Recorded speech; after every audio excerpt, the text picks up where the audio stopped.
They say prophecy speaks loudest through the most ordinary vessels. In a world where surveillance tracks every heartbeat and tyranny wears the mask of perfect happiness, one unremarkable archivist moves through tunnels beneath a transformed city, carrying secrets that connect to powers older than kingdoms. This chronicle unfolds in hidden chambers where ancient texts have waited 1,000 years for the right moment, the right person, the right alignment of cosmic forces. Here, a keeper of knowledge becomes knowledge itself, not through drama or divine thunder, but through the quiet transformation of someone who has been preparing for this moment since the world was young. Witness now the emergence of the unlikely champion, where the least becomes greatest as prophecy foretold, where one who seemed unremarkable becomes the focal point for forces that transcend mortality itself, and where the possibility of choice survives in the consciousness of someone who learned that preservation sometimes means becoming what you protected all along.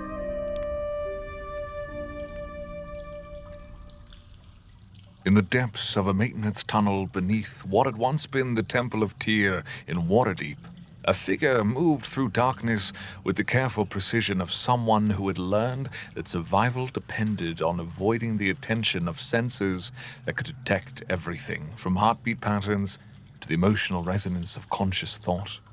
The tunnel system had been built centuries ago as part of the temple's defensive network, but its creators had never imagined it would serve as a hiding place for those who refused to accept the perfect order that now governed the world above. The figure was unremarkable in almost every way. Average height, average build, clothing that had been carefully chosen to avoid drawing attention, movements that suggested someone accustomed to blending into crowds rather than standing out from them. But those who looked closely might have noticed something unusual about the way they carried themselves. A quality of patient observation that suggested depths of experience and understanding that their mundane appearance was designed to conceal. This was Merrick, a name that meant nothing to the vast databases that tracked the identity and activities of every person in the transformed city above. The Resistance networks knew him only as the Keeper, a designation that reflected his role in maintaining the hidden archives where records of the previous world were preserved against the day when such knowledge might once again have value. His background was deliberately obscure, his history carefully erased through techniques that made him effectively invisible to the surveillance systems that monitored everything and everyone within the Dragon Queen's domain. But Merrick carried secrets that went far beyond anything the Resistance suspected, knowledge that connected him to events and powers that predated the current crisis by centuries.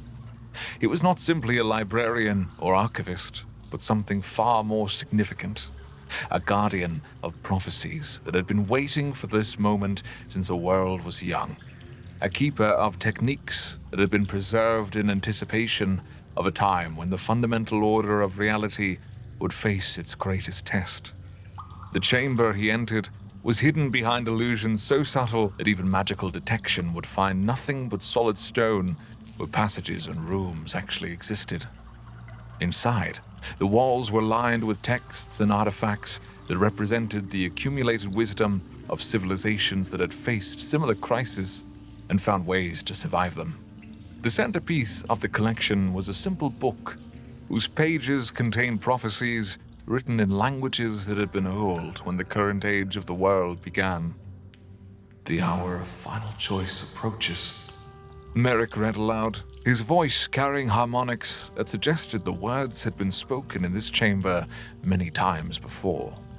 "When order and chaos meet in perfect balance, when the voice of divinity speaks through mortal throat, when the least becomes greatest and the first becomes last, in that hour, the choice of one shall determine the fate of all, and the universe shall know whether love or power shall guide its future course."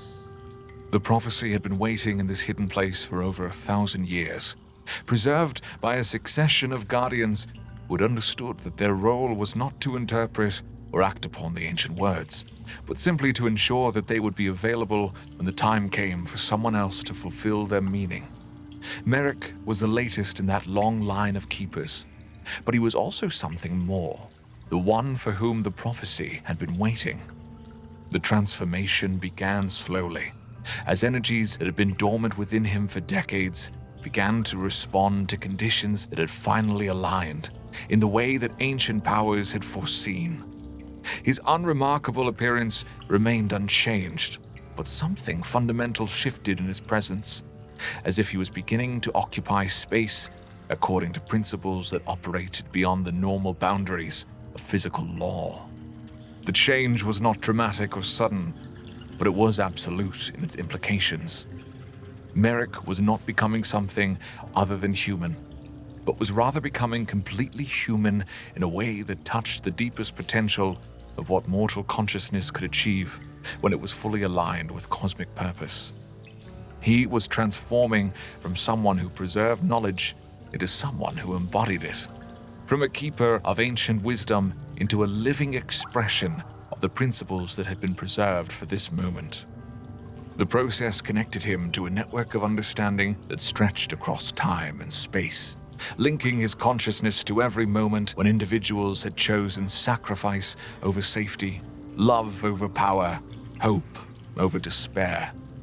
He experienced not just knowledge, but the lived reality of choices that had shaped the course of history, feeling in his own spirit the weight of decisions that had preserved the possibility of freedom through ages when such preservation had seemed hopeless. But with understanding came responsibility that challenged every assumption he had made about his own limitations and capabilities.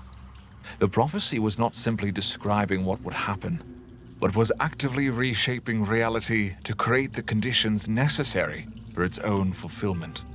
Merrick found himself becoming the focal point for forces that operated on scales he had never imagined, the unlikely champion through whom cosmic balance would be restored. The first test of his new nature came when he attempted to leave the hidden chamber and return to the tunnels that connected to the resistant networks operating throughout the city. The surveillance systems that should have detected his presence registered nothing, but not because he had somehow become invisible to their senses.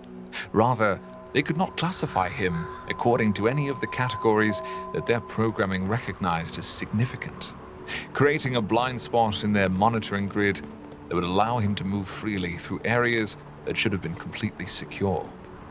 His journey through the transformed city revealed the full scope of what Tiamat's influence had accomplished in the months since her awakening. The chaotic energy of the marketplace had been replaced by the measured efficiency of distribution centers, where resources were allocated according to mathematical formulas rather than individual preference. The diverse architectural styles that had once reflected the city's multicultural heritage had been unified according to geometric principles that emphasized function over beauty.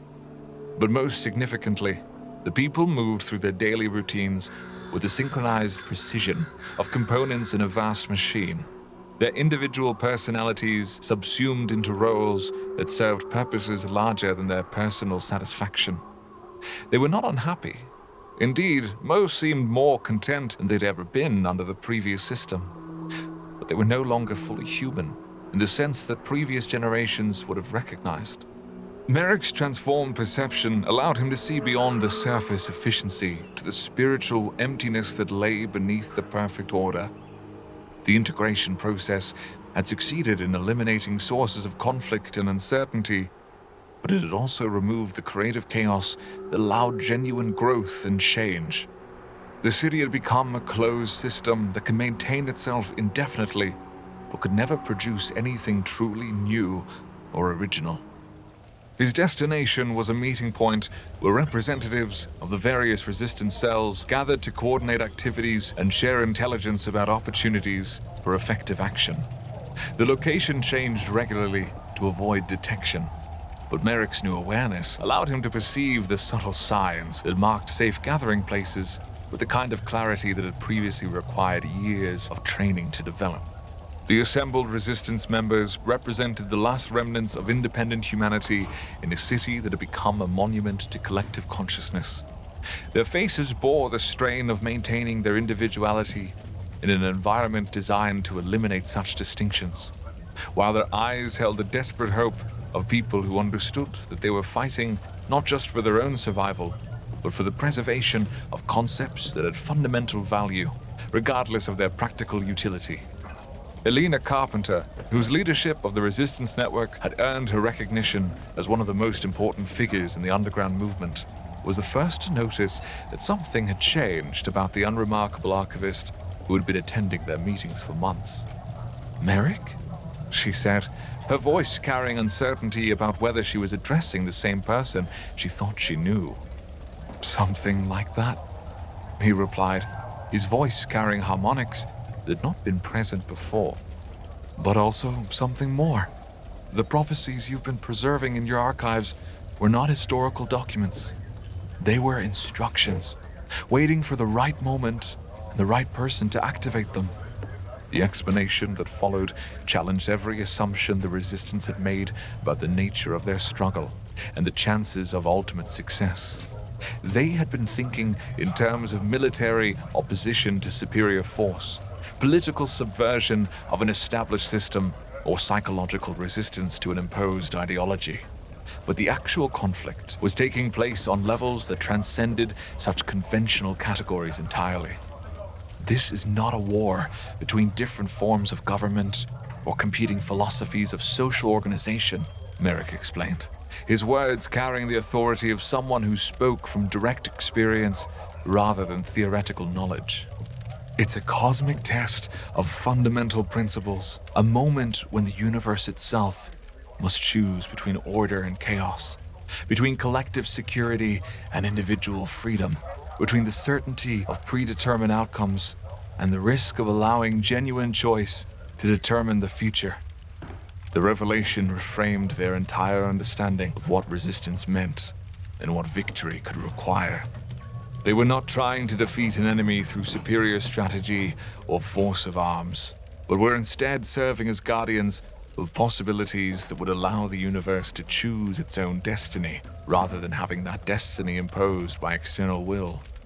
Merrick's transformation had made him a focal point for energies that operated according to principles that had been established when the cosmos was young. Forces that would allow mortal choice to have cosmic significance during the brief window when such influence was possible. But wielding such power required more than knowledge or good intentions.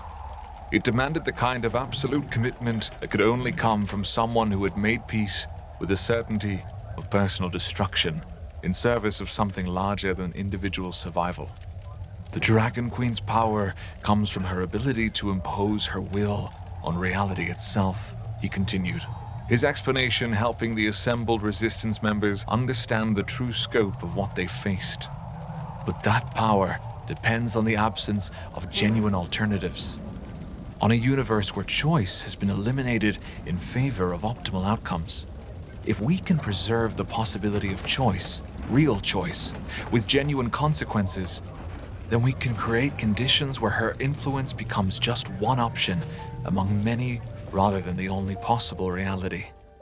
The plan that emerged from this understanding was unlike anything the resistance had previously contemplated, requiring them to think beyond conventional concepts of victory and defeat toward outcomes that transcended the immediate conflict entirely. Their role was not to destroy their enemy, but to preserve the possibility that destruction might not be necessary, to maintain the option for redemption and transformation even for those who seemed irredeemably committed to oppression. The unlikely champion had revealed himself at the moment when his presence was most needed, carrying within his transformed consciousness the accumulated wisdom of ages and the power to create choices when none had existed before. And for the first time since Tiamat's awakening, those who fought for freedom had reason to believe that their struggle might achieve something greater than mere survival. The transformation of Merrick from keeper of prophecies to embodiment of ancient wisdom represented more than just the emergence of a powerful ally. It was proof that the universe itself had not abandoned the possibility of choice, that even in the darkest circumstances, there remained forces working to preserve the potential for freedom and growth and change. As the resistance members dispersed to spread word of the revelation that had transformed their understanding of their mission, they carried with them more than just new strategies and tactics. They carried hope, not the naive optimism that ignored harsh realities, but the deep conviction that came from understanding that their struggle was part of something larger and more meaningful than they had ever imagined. The unlikely champion had emerged from hiding, and with him came the promise that the final chapter of this cosmic conflict would be written not by gods or demons or ancient powers, but by ordinary people who had found the extraordinary courage to choose hope over despair, love over power, and possibility over certainty.